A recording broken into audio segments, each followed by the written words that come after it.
Today we're doing a wee study on Job. Who was Job? Was he real or fictional? When did he live? Like most things in the Bible, this is debated. When and where did he live? Was he real or a parable?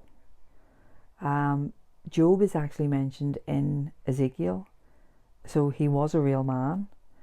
There is some belief that because he didn't mention the covenant or the tabernacle, going into the tabernacle, that there was the possibility that he could have lived before Moses, so he would have been alive maybe in the time of Abraham, Isaac and Jacob.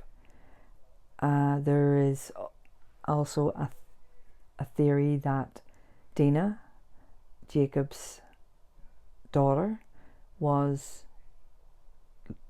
Job's second wife, but then there's no mention of Job having a second wife. It was just that Job was restored, his family was restored to him in his later life. The thing is, knowing where he lived has no bearing on what his story tells us. We all know the tragedies that happened to Job. He lost his family, his wealth, and his health. Job's wife wanted him to curse God and die, and his friends wanted him to confess his sins and repent. Job wanted to know why. And isn't this our response to whatever happens to us? It's the human nature. We want to know why. Why is this happening? What have I done to deserve this? How do I stop it? Job had got so caught up in the whys. Like, why is this happening? Why did this happen to my family? Why am I ill? And I believe it is so easy to fall down that rabbit hole.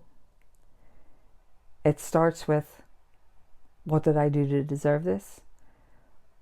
And what can I do to end it? Why, Lord, why? When we focus on the why, we aren't focusing on what God is doing. It's why? What lessons can we learn from what is happening? When we do this, we move forward and start to focus on God, on who God is, on His goodness and His righteousness. And we start to look up, look to Him. When we're fixated on the why, we start to pursue the why rather than the Father, the Creator, the Redeemer. God may not disclose His purpose. His reason may be hidden because it may not be for you to know. When we see how strong other Christians deal with adversity and still serve God, it can inspire us to keep on pressing on. You may never know who you encourage to get deeper into God because you are too busy surviving your storm with His strength. Why is like a quicksand. The more you struggle, the more you will sink into it. The more you ask it, the more you will, that's all you will focus on. When we question God, it can lead to disrespect, irreverence, and bitterness begins to take root and grow in your heart. Job demanded inside information. He wanted to know why. The definition of the word why is for what reason or purpose. So when Job was asking God why, he was really asking for what purpose, God? What reason, God, for my suffering? He was, when you're saying it that way, what's the purpose of this? What is the reason in this? It's like you're demanding something of God. You're demanding, give me the answer. Why is this happening? Who has ever had that why conversation with their child when they want them to do something or you're trying to look out for them? For example, Tyler, he's out playing and it's getting dark and late, so I call him in because he needs to get washed, ready for bed, get ready for school the next day. But he says, why, Mum? I'm not tired. But you know that he is. If he doesn't get the right rest, he can't be on top form the next morning. You know that. He doesn't. He is 10 years old. He does not understand what you're asking. All he wants to know is why. Even if I was to tell him it's for your own good, he's not going to understand it. So what is the point of even trying to tell him?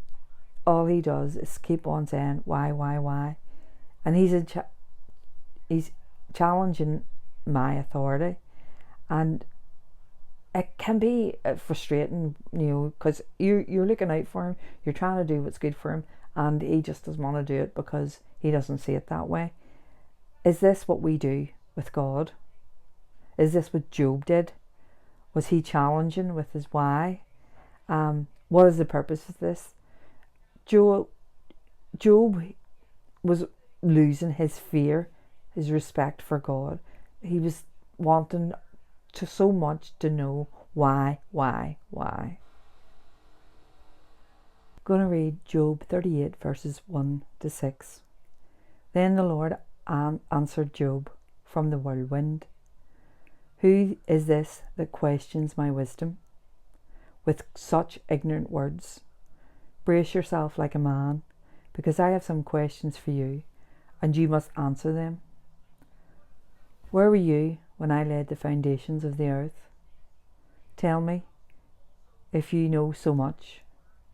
Who determined the dimensions and stretched out the surveying line? What supports its foundations, and who laid the cornerstone?